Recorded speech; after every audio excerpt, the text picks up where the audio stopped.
that there's pressure, all right, but I felt very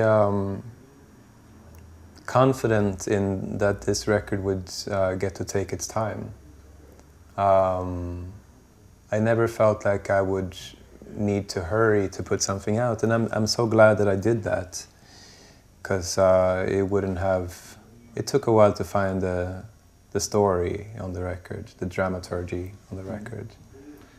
When was this born? In years ago?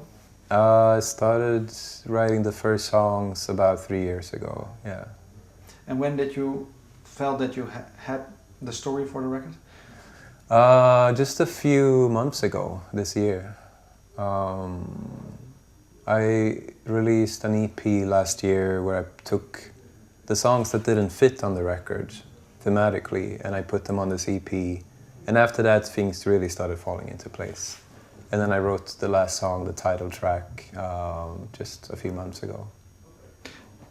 Can you say that the title track is maybe the conclusion of the whole story? Or maybe can you describe what made the title track for you? At what point did you decide that? Actually, I kept arguing back and forth with a friend about that title, and then not sure exactly what it meant, but then I realized that that's actually what the record is about. As I said before, you have to use this process of elimination to find. It's a good way. It's a good scientific way of dealing with. But the phrase, when did it first came to light? I was just writing that song, and it came to my mind. Yeah, I was thinking about the sham marriage and different forms of. I was thinking of what me and my friend had, because for the first time in a very long time, I felt like I had something that was like a relationship and that actually was really good, even though it was completely platonic and with someone who I would maybe enter into a marriage with, but for a very strict purpose, rather than some vague feeling that could just change at any time. So I was interested in what is considered love and what isn't. To define that, maybe the edge. That was the thing that you describe in your music. I saw you make your drawings also. Is that something you also sometimes try to capture in drawing, or is that a whole different thing? No, the drawings are just because I got sick of looking on Google Image, and I wanted the small talk to be more consistent. And so I started drawing a little bit instead. Yeah, but it's just to get a better look for the blog. Look nice. Yeah, thanks. The picture.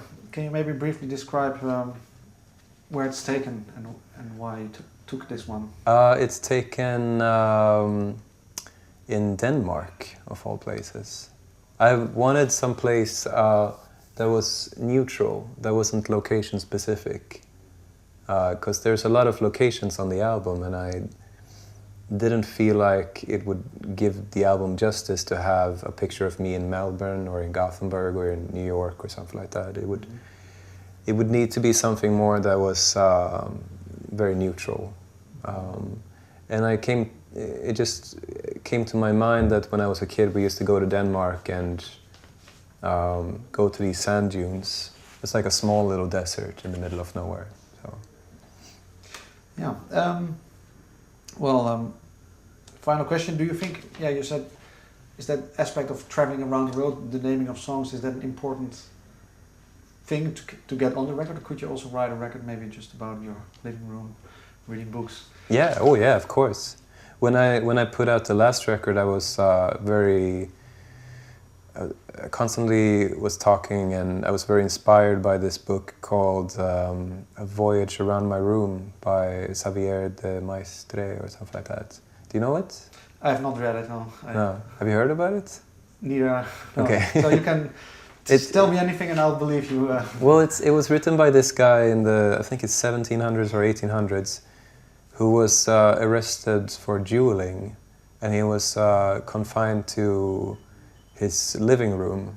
He had to spend like a week in his living room, I think, locked in. And he wrote this book, which is a parody of the travel literature of that time, you know, or like even before that, people were traveling to Asia and Marco Polo and all that. And he was kind of making, you know, mocking that kind of literature. So he wrote this whole novel about traveling around his living room and making it sound very romantic and very special. And I think there's something to be learned there. He also made a sequel for it called Nocturnal Voyage Around My Living Room, which is the same book but at night. So.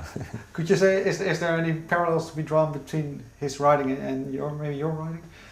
Not for this record, I think, but for the last record I was inspired by that because I had made this record that was very interested in the world around it, but it was recorded and written in this tiny bedroom that I lived in. Mm-hmm. And now you had a studio, or? No, I borrowed a friend's house to record it in Melbourne. So, but it was more about the imagination at that time, the idea of what the world was like, rather than what the world was actually like. So. Thank you very much for your time. Thank you.